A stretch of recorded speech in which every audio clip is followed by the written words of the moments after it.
La segunda camada inmigratoria, ya particularmente después de 1910, 1920, ya se encuentra con que no tenían acceso particularmente a la propiedad de la tierra. Entonces entran a trabajar como peones en una Argentina donde no había legislación alguna y mucho menos para el sector del campo. De manera que trabajaban de sol a sol, no había domingos, no había día de descanso, mucho menos había un salario, se pagaba una jornal laboral. Las personas vivían en el campo donde trabajaban, eran alojadas en galpones, no había jubilación, es decir, una persona llegaba a viejo y se tornaba indeseable para el trabajo, es decir, incapaz, entonces no se lo contrataba y podía morir en el campo, podía morir en un camino rural sin que el Estado se hiciera cargo. Las jornadas laborales, como te decía, no tenía una ley que las regularice, entonces existían muchos abusos patronales y el respeto que se tenía hacia el patrón era no por sus cualidades morales o virtuosas o de ayuda o de caridad, sino que era un respeto que a veces rozaba con el temor porque era el dueño de la propiedad quien otorgaba los instrumentos de producción y entonces existía una relación casi feudal en la cual estos peones debían rendirle eficacia y tributo hacia quienes le habían dado trabajo. En esta Argentina donde con estos inmigrantes llegan ideas de organizaciones gremiales. Tengamos en cuenta que para esta época en el sector urbano ocurre la famosa Semana Trágica. En la zona del campo, el Grito de Alcorta, en 1912, se cumplen 100 años, precisamente por esas condiciones tan humillantes a que eran sometidos los trabajadores rurales, se produce esta rebelión. Y esto abarca al sur de la provincia de Santa Fe y el norte de la provincia de Buenos Aires. Estas personas trabajaban, el contrato era usual de sol a sol. Particularmente en San Nicolás, en la zona de las quintas, se empleaba numerosa mano de obra que eran trabajadores golondrinas que estaban hoy aquí para recoger el fruto y mañana iban hacia otro lugar y se empleaban bajo este sistema de un jornal, vivían en un lugar, tenían que iluminarse a veces por su cuenta, tenían que comprarse sus alimentos y era una relación productiva donde la mayor parte de la riqueza iba a parar a manos del propietario de la tierra. De sol a sol, es decir, desde que salía el sol, de acuerdo a la estación, si era verano o era invierno, pero apenas salía el sol se trabajaba hasta la puesta del sol, es decir, no había un horario, en invierno era más corto, en verano era más largo el día del operario, pero en verano por lo menos tenían el sol y bueno, había que padecerlo también al calor, pero no es lo mismo que padecer el frío, la helada. Yo creo que no solamente los propietarios de tierra, sino todos los sectores industriales, mientras pudieron aprovechar un sistema en el cual tenían mano de obra en abundancia y pagarle lo menos posible, lo hacían. Es un poco también las leyes del capitalismo. La mano de obra es el factor de ajuste y si hay que achicar gasto en la producción nunca se achica del lado del productor sino del lado del obrero. Yo no hice ese trabajo de juntada de maíz, pero hice los otros trabajos de recolección, especialmente de fruta. Yo trabajaba por ejemplo en los viñedos. Lo que sucede es que la industria vitivinícola empleaba los trabajadores golondrinas, que hoy estaban aquí y mañana estaban en otro lado, de manera tal de que el volumen de sueldo que pagaban los hombres de campo, los viñateros, a sus empleados, que por sí eran pocos porque no existía una legislación que le dijera cuánto tenía que pagar, sino que las condiciones las ponía el patrón, ese volumen de dinero se iba junto con el trabajador golondrina. Se paraba, se pactaba la comida. En otro había de sol a sol, pero había que traerse uno la comida. Por ejemplo, en los viñedos le pagaban $1,30 el surco. El surco tenía una cuadra. Entonces le daban las tijeras, cuando uno llegaba a trabajar, a hacerse cargo del trabajo, le daban las tijeras de podar y los canastos, para que se llenaran los canastos y se sacaba fuera del surco, donde venía el carro que cargaba eso y lo llevaba. De acuerdo que fuera generalmente era uva para vino, sí, para ser vinificada. ¿Vos trabajaste en esos años? ¿Eras joven, era adolescente? Sí, yo tendría 10 años, 11, y de ahí seguí. Y trabajé en estas cosas así, en las cosechas de fruta, de durazno, en la corte de viñedo, la papa, la cosecha de la papa. Bueno, todo ese trabajo yo mientras tanto estaba en el Colegio Nacional, pero como los trabajos estos son en verano, me agarraban las vacaciones, salvo muy contadas lapsos en los cuales se hacía yo trabajo en invierno.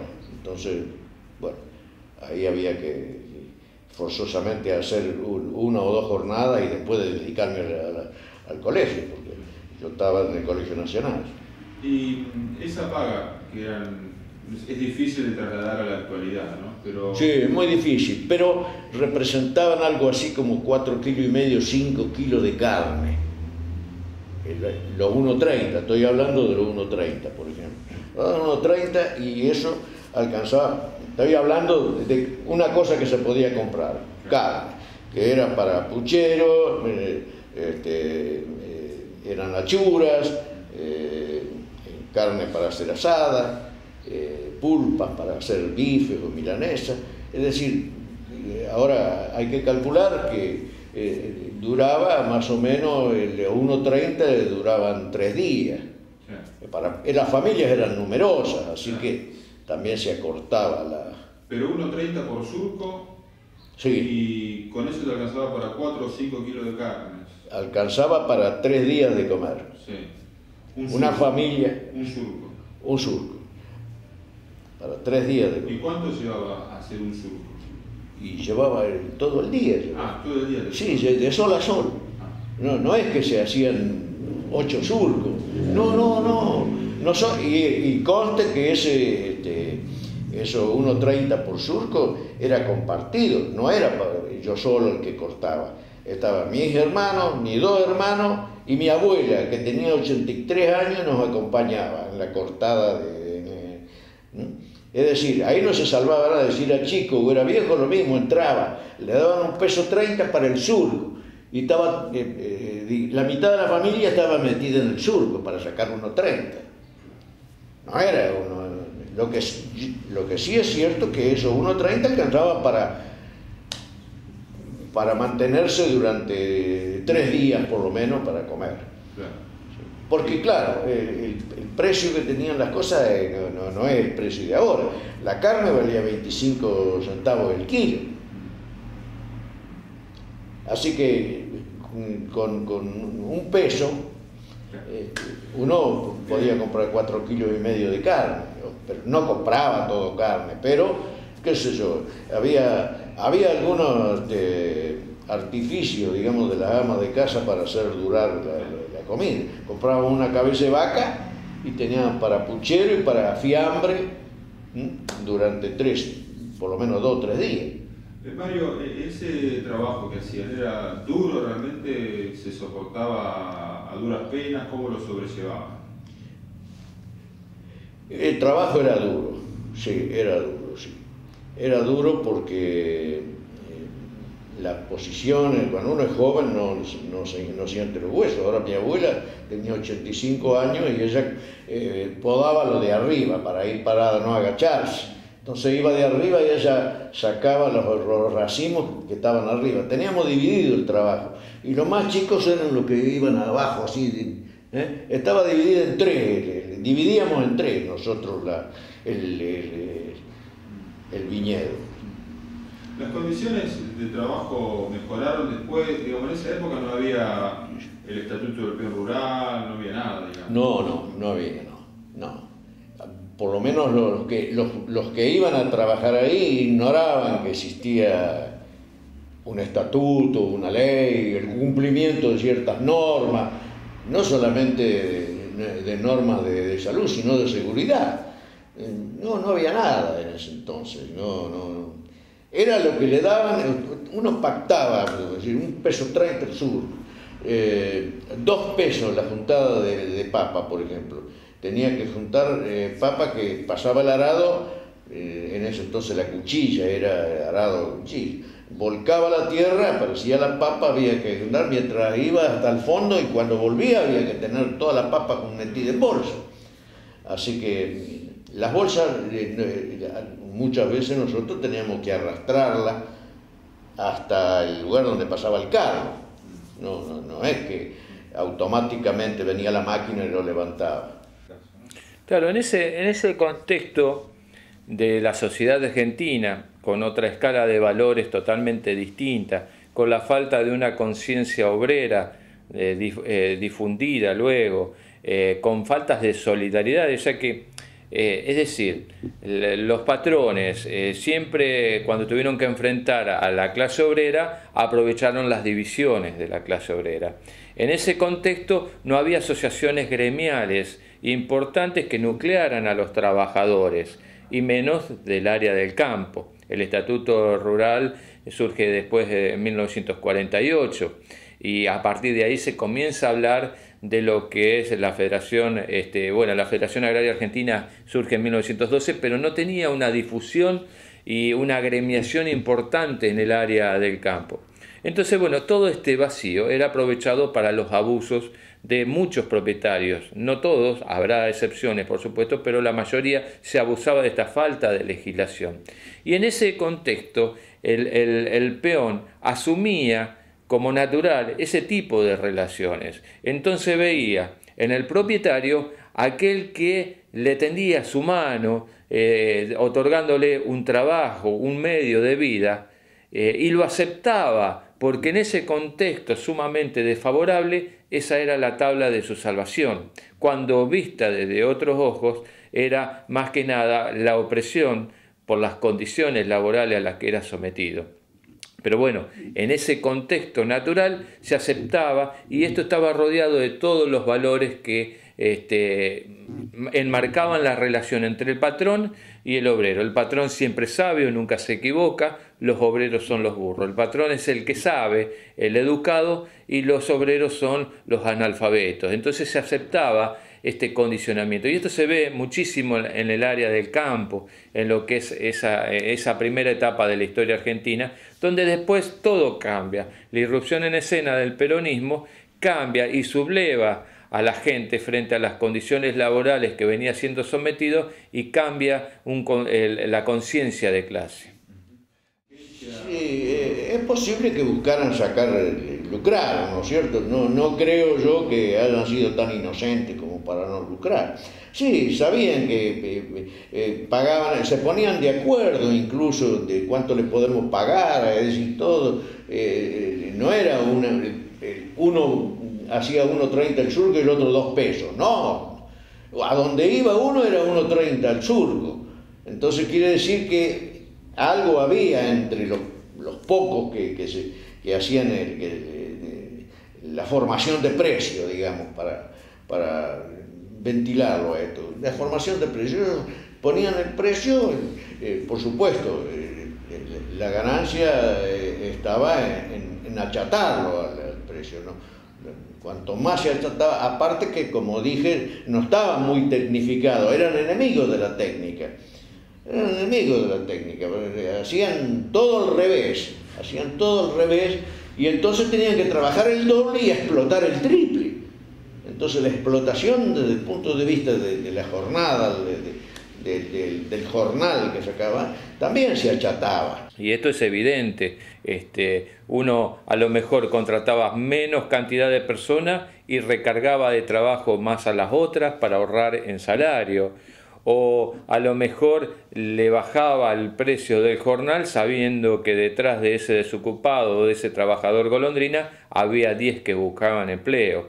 Esto se va a ver también en la industria, pero en ese momento que se produce el cambio del modelo agroexportador al modelo de industrialización es cuando la gente, los trabajadores se van del trabajo del campo hacia la industria, y eso es que hace que la gente del campo tenga que salir a pagar más por un trabajo que antes pagaban menos. Entonces llegó un momento en que era casi imposible trabajar en el campo, y la prueba está que ¿cómo será que los mismos hijos de los quinteros empezaron a venir a trabajar a las fábricas cuando se empezó a levantar Alcolera, la termoeléctrica Isomisa? Entonces las quintas, la mano de obra joven salió, se le fueron a los padres y quedaron los padres y los abuelos. ¿Qué podían hacer eso? Por eso las quintas entraron en decadencia y por esa razón se entregaron a las inmobiliarias para que lotearan, y hoy en día los barrios que están en San Nicolás eran las quintas de antes. Las condiciones laborales de los sectores de obreros o de peones rurales en 1920, 1940 son totalmente distintos a lo de la actualidad.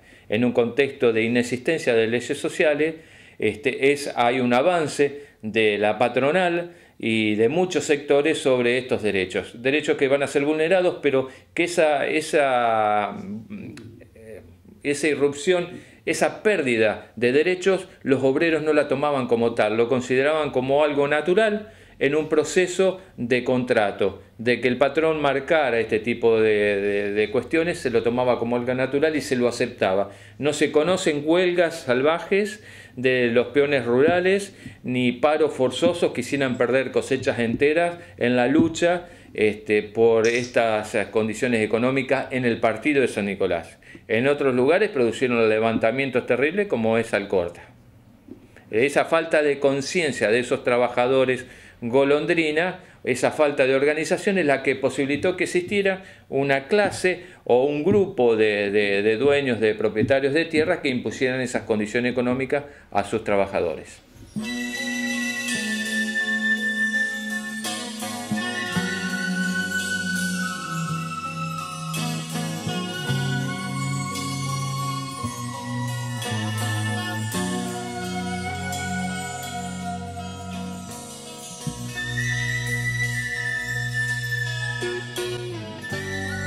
Sí, porque se veía, en esa etapa se veía más que nada al patrón como el padre fuera del hogar, es decir, el que establecía las reglas de trabajo, el que determinaba las responsabilidades, los derechos y las obligaciones era el patrón.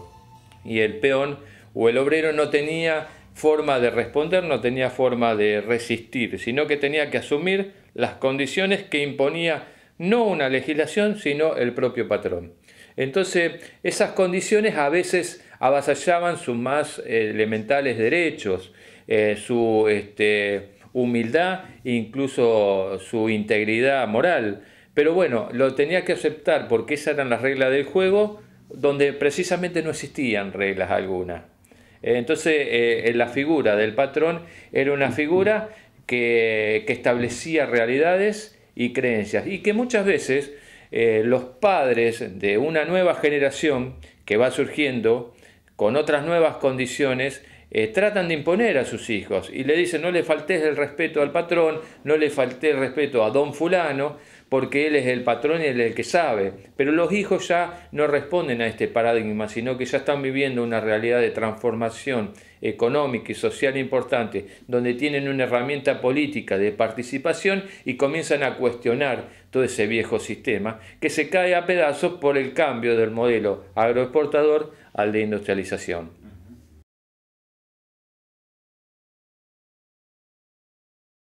Y no se conoce, en base a la estadística, que haya impactado la época de cosechas en una época de esplendor en San Nicolás cada vez que la cosecha se realizaba. No se volcaba en la vida social y económica de los comercios y en el auge de vivir de la sociedad el impacto de las cosechas. De manera tal de que desde ese punto de vista no podemos hablar de una industria, sino de una actividad que si la comparamos tecnológicamente hablando a la que se desarrollaba en Cuyo, no era de la misma tecnología y velocidad de producción con que ya en Cuyo se estaba produciendo el vino, embotellando con sistemas de organización industrial verdaderamente novedosos para ese momento en la Argentina. Tampoco la calidad, por supuesto. El vino de San Nicolás no era un vino competitivo a nivel nacional. Es más, los estudios de vitivinicultura en la Argentina no le otorgan al vino nicoleño un lugar de importancia, ni siquiera por su volumen de producción ni por la calidad del mismo. Lógicamente estaba dirigido a un sector social que no era el sector social más importante de la Argentina y por lo tanto era consumido como un negocio, ¿no es cierto?, como una producción primaria que tenía una salida rápida en un momento en que la mayoría de las personas tomaban vino, pero bueno, se consumía.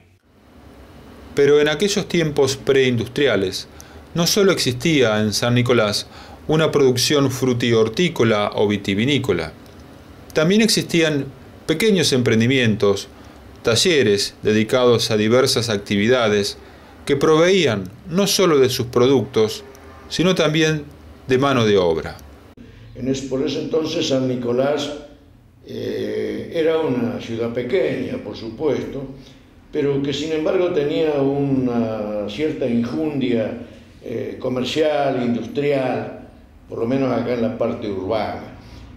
Había 600 comercios, había 150 establecimientos industriales de distintas categorías, desde fábricas de jabón y de velas hasta gaseosas, aguas, pastas, en fin, era una ciudad que tenía una enjundia propia. La fábrica textil La Emilia era por entonces la que más empleo brindaba. Claro que bajo las mismas condiciones, es decir, en un marco donde las leyes laborales todavía no habían sido implementadas. Acá esta era una empresa que tenía numerosa cantidad de obreros, que pagaba salarios altos, pero dentro de esos salarios pagaba también monedas a los menores de edad y un sueldo menor a la mujer por el solo hecho de ser mujer, porque la legislación se lo permitía. La legislación en ese momento era casi nula y entonces esto posibilitó ese tipo de abusos. Pero no obstante eso, por ejemplo, el caso particular de La Emilia Industria Textiles hizo de que llegó un momento en que la generación de los hijos de los fundadores, afín a los nuevos tiempos de industrialización que se llevaban a cabo en la Argentina, implementaran una serie de medidas económicas que tuvieran un impacto salarial en los obreros muy importante, como fue el pago del medio aguinaldo. Esta empresa fue una de las primeras del país que posibilitó el pago del medio aguinaldo y también la de instalación de una obra social para que los obreros disfrutaran de ciertos beneficios sociales que ellos mismos lo pagaban a través de los descuentos, pero que no le brindaba la ciudad de San Nicolás. Un complejo, un cine-teatro para 1.500 personas, pileta de natación, cancha de tenis, gimnasio, bowling. Todo esto era otorgado por el área social, de manera tal de que el obrero de acá de La Emilia, dentro de todo, a pesar de tener un trabajo arduo, a lo mejor en sectores no muy bien ventilados, que trabajaran más de 8 horas o 9 horas o 12 horas, incluso los sábados y solamente descansar a los domingos, se encontraba con un sueldo acorde que impactaba en la realidad económica de San Nicolás. Eso sí impactaba porque era un volumen importante de dinero en forma mensual que los obreros gastaban en San Nicolás. Volviendo a los campos y a las quintas, vale recortar algo que decía Mario Berandi con respecto a los loteos de esos espacios, una vez que el desarrollo industrial cambiaba el paradigma productivo de San Nicolás. Entonces llegó un momento en que era casi imposible trabajar en el campo. Y la prueba está que, ¿cómo será que los mismos hijos de los quinteros empezaron a venir a trabajar a las fábricas cuando se empezó a levantar Alcolera, la termoeléctrica y Somisa? Entonces las quintas, la mano de obra joven salió. Se le fueron a los padres y quedaron los padres y los abuelos. ¿Qué podían hacer eso? Por eso las quintas entraron en decadencia y por esa razón se entregaron a las inmobiliarias para que lotearan, y hoy en día los barrios que están en San Nicolás eran las quintas de antes. Aquí nomás en Sabio, no hay que ir muy lejos. Y también se lotearon como al bolero, ¿no? Sí. Y las inmobiliarias, muchas eran responsables y conscientes, pero muchas inmobiliarias vendieron terrenos que no tenían agua, que no tenían luz, que no tenían acceso caminero y que cuando llovía se inundaban. Es decir, le vendieron cualquier cosa, pero la demanda era tanta, porque la afluencia de la migración que vino de la República y del extranjero también, porque vinieron de Chile, de Paraguay, de Uruguay, bueno, toda esa cantidad de gente necesitaba dónde vivir, dónde dormir. No podían arreglarse con una carpa, había que construirse alguna casa, aunque sea lo más humilde posible, pero todo eso eran loteos, los barrios, lotearon todo. Cuando recibas la carta que aquí te escribo, cuando recibas la carta que aquí te escribo, espero que vengas pronto por todo lo que te digo. El campo te está esperando, hay que trabajar la tierra, con surco lleno de alfalfa, con lluvia que riega.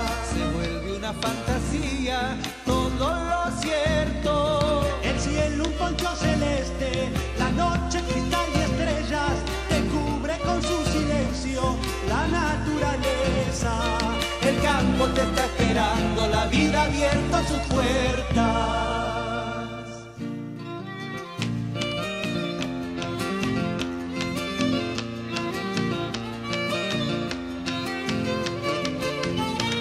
Siguiendo con mi relato sobre los días, siguiendo con mi relato sobre los días, te cuento que aquí en el campo la vida es una poesía. Es cosa de abrir el suelo que está dormido, verás que pronto florecen espigas de trigo. Y ya para despedir